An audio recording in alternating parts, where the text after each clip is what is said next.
పరిణామాలు? Sued boss municipal ఎలక్షన్లు ఎక్కడ నార్త్ తెలంగాణలో బీజేపీ బ్రహ్మాండంగా డామినేట్ చేసింది.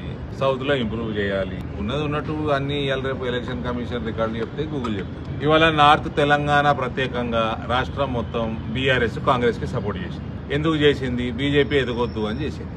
అంటే ఎవరితో భయపడుతున్నారు?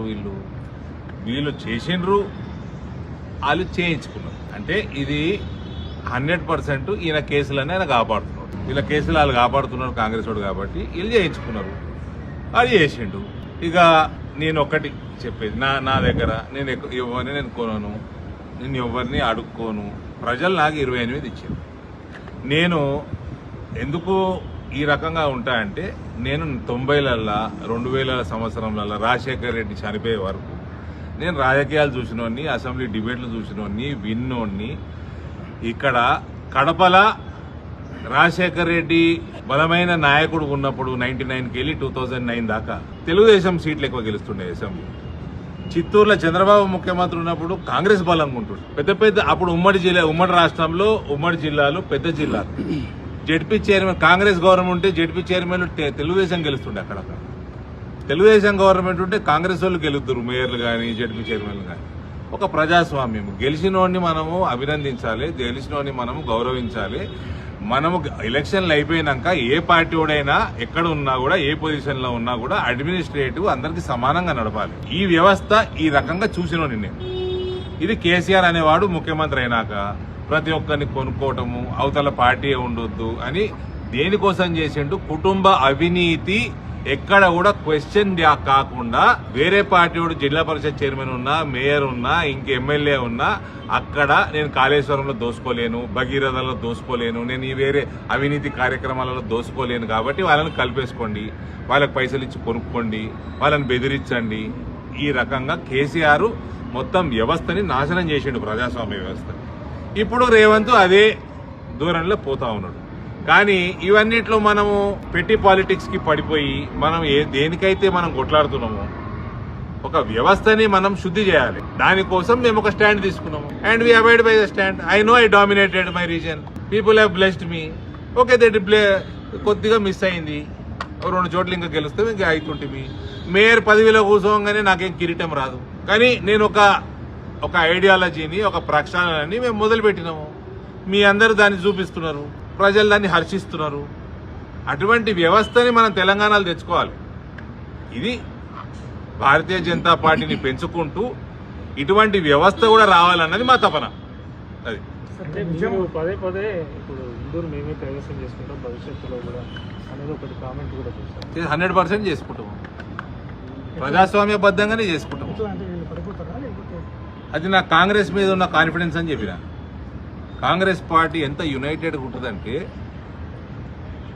మొన్న ఎలక్షన్ నాడు కూడా కన్ఫ్యూజన్ వాళ్ళది. మొన్న ఎలక్షన్ నాడు కూడా కన్ఫ్యూజన్. కాబట్టి వాళ్ళకి నాకు బీజేపీ కంటే కాంగ్రెస్ మీద ఇటువంటి వాళ్ళు కలిసి ఉండలేరు అన్నది కాన్ఫిడెన్స్ ఎక్కువ. ఏ పార్టీల కంటే వీళ్ళు కాంగ్రెస్ వాళ్ళు కలిసి ఉండడం చాలా అసంభవం. అది కరీంనగర్ లో ఎంఐఎం డౌన్ చేయడంలో సక్సెస్ అయ్యారు. కానీ నిజామాబాద్ లో మాత్రం ఎంఐఎం బలం. కరీంనగర్ కి నిజామాబాద్ కి చాలా ఫరక్ ఉంది. నిజామాబాద్ లో 43-44% ఎవ్రీ సెకండ్ ఓటర్ ఇస్ ముస్లిం. కరీంనగర్ లో అంత లేదు. కరీంనగర్ లో 20% కూడా ఉండదు. ఎందుకు ఎంఐఎం టార్గెట్ చేయకుండా మీరు బీఆర్ఎస్ కాంగ్రెస్ టార్గెట్ చేసినందుకే అక్కడ ఎంఐఎం పెరిగింది అన్నది కూడా వస్తుంది. ఇప్పుడు పాకిస్తాన్ లో నేను చేయలేం కదా రాజకీయం. మా పార్టీ హిందుస్థాన్ లో ఉంది. బీజేపీ తెలంగాణలో ఇక లేదు, ప్రత్యామ్నాయం మేమే అని కవిత బీజేపీ భూస్థాపితం అవుతుంది, జాగృతి ఆవిర్భవిస్తే దీనికి రియాక్ట్ కావాలా? ఇప్పుడు కావాలన్నా దీనికి రియాక్ట్ అంటే నిజామాబాద్ నుంచి ఆమె అడుగు పడుతుంది అన్నది జాగృతి. సరే, ఎవరు భూస్థాపితమైనరు, ఎవరి వల్ల భూస్థాపితమైనరు, ఎవరు ఏ పార్టీ వల్ల భూస్థాపితమైనరు మీకు తెలియదా, నాకు తెలియదా, ఆమెకు తెలియదా? చెప్పండి. ఎందుకు అంత ఇంపార్టెన్స్ ఇవ్వాల్సిన అవసరం లేదు. మహిళ, మా జిల్లా కోడలు, గాడ్ బ్లెస్ సార్. అంటే మీ సెగ్మెంట్లోనే మెట్పల్లి కానీ రాయపల్లి ఇవన్నీ మీ చేతిలో ఉన్నా కూడా మా చేతులు ఎట్లున్నాయి బ్రదర్? ఇప్పుడు మాకు రావద్దని అన్ని పార్టీలు కలిసినాయి. బీఆర్ఎస్ కాంగ్రెస్కి ఓటేసింది. ఇప్పుడు జీవన్ రెడ్డి గారు కూడా పెద్ద మనిషి, we all have sympathies towards him. ఆయన మళ్ళా ఏడుపు స్టార్ట్ చేసిండు ఎలక్షన్లు అయిపోయినాక. ఎలక్షన్లలో చూపెట్టారు టీవీ ప్రతాపం. ఎందుకు సపోర్ట్ చేసినావు మరి కాంగ్రెస్కి? సంజయ్ కుమార్ కాంగ్రెస్కి ఎందుకు సపోర్ట్ చేసి? డిఫర్ కానుంటే డిఫర్ కాలేదు, వాళ్ళ మనుషులు చేసుకున్నారు. ఇప్పుడు రాయకాలు అయితే గమ్మత్ చూడండి, బీఆర్ఎస్ చైర్మన్ అభ్యర్థి ఎలక్షన్ నాడు చైర్మన్ ఎలక్షన్ నాడు కాంగ్రెస్ కండవ కప్పుకోడు, కాంగ్రెస్ చైర్మన్ అభ్యర్థి అయ్యిండు. దానికి బీఆర్ఎస్ సపోర్టు, జీవన్ రెడ్డి వర్గం సపోర్టు, సంజయ్ కుమార్ వర్గం సపోర్టు. ఎందుకు? బీజేపీకి భయపడి. మీ పార్టీ కూడా కొన్ని చోట్ల మద్దతు ఇస్తుంది కదా కాంగ్రెస్ కి. ఎక్కడ ఎక్కడ ఎక్కడ ఎక్కడ చార్మినార్ కానీ, అలియాబాద్ కానీ, కృష్ణాపూర్ కానీ. సార్ నేను ఈ 120 అయిన ఎలక్షన్ అన్ని నేను దాస పెట్టే, నేను నా నియోజకవర్గంలో 8 జాగాలు దాస పెట్టాను. మెట్పల్లి గెలిచే అవకాశం ఉన్నదన్నది అక్కడ ఏదైతే అనవసరంగా మా జిల్లా అధ్యక్షుడి మీద దాడికి పోయినరో దానివల్ల మీరు న్యూస్ వాళ్ళు మీరు దాన్ని మీ కెమెరాలో అటు తిప్పారు, లేదా తిప్పని కూడా తిప్పరు. ఆడ 10 బీజేపీ గెలిచింది, 10 కాంగ్రెస్ గెలిచింది, 6 బీఆర్ఎస్ గెలిచింది. అక్కడ బీఆర్ఎస్ వాళ్ళు అన్ని జాగాలు ఎక్స్పోజ్ అవుతారు, కాంగ్రెస్కి సపోర్ట్ చేస్తున్నారని కుల్లా ఎక్స్పోజ్ అవుతున్నారు. అలా కేటీఆర్ని రేవంత్ కాపాడుతున్నారని ఎక్స్పోజ్ అవుతున్నారని అక్కడ వాళ్ళు ఏం చేశారంటే వాళ్ళు దూరం ఉన్నారు, ఓటింగ్ హాల్కి జర దూరం ఉన్నారు. మా బీజేపీ ఆయన సుఖేందర్ గౌడ్ అని ఒక వ్యక్తి, కార్పొరేటరు, కౌన్సిలరు, ఆయనకి ప్రతిసారి ఆయన భార్య ఇద్దరు ఉన్నారు. నేను ఇచ్చే ప్రసక్తే లేదన్నా, అది కోవర్ట్ కేసు, ఆయనకు కూడా ఇయ్యొద్దన్నా. సరే 30-40 ఏళ్ళ నుంచి ఉన్నాడు, ఫోన్లో ఏమని చేసుకోనని ఒక సీట్ ఇచ్చారు, గెలిచిండు. ఆయన నాళ్ళు తీసేసుకున్నారు. ఆయన కోసమే నాకు కాంగ్రెస్ నాయకుడు ఫోన్ చేసిండు. నేను మీకు కుదిరితే 1 మంత్ 20 డేస్ బ్యాక్ చెప్పిన, ఆయన కోసమే కాంగ్రెస్ నాయకుడు ఫోన్ చేసి ఈయనకు మేము వీక్ క్యాండిడేట్ పెడతాము, కొరుట్ల మా చైర్మన్ అభ్యర్థికి మీరు వీక్ క్యాండిడేట్ పెట్టకండి, మీరు ఎవరో భూషాన్ని తీసుకున్నారు, జాయిన్ చేసుకున్నారు, ఆయనకి ఇయ్యకండి అన్న. నేను ఆడ ఇచ్చేసాను ఆల్రెడీ, నువ్వు ఇక్కడ వీక్ పెట్టకు, ఓడగొట్టు మావండి అని చెప్పిన. గెలిచిండు, తీసేసుకున్నారు. నాకు బ్రహ్మాండమైన ప్రక్షాళన అయింది. నా చేతికి మరకగా అంటకుండా 30-40 సంవత్సరాల నుంచి జెండా మోస్తున్నాము అని జెండా అమ్ముకున్నోడు పీకిండు. అట్లా జగిత్యాల వీకిండ్రు, కురుట్ల వీకిండ్రు, రాయకల వీక్తే ఇంకా మంచిది. ఇందూరు జిల్లా అయితే ఎప్పుడో ప్రక్షాళన చేసుకున్నాను నేను. ఇవాళ జగిత్యాల జిల్లా కూడా ప్రక్షాళన అవుతుంది. ఇట్లా దొంగలు ఏ స్థాయిలో ఉన్నా కూడా వాళ్ళందరూ పీకాలి.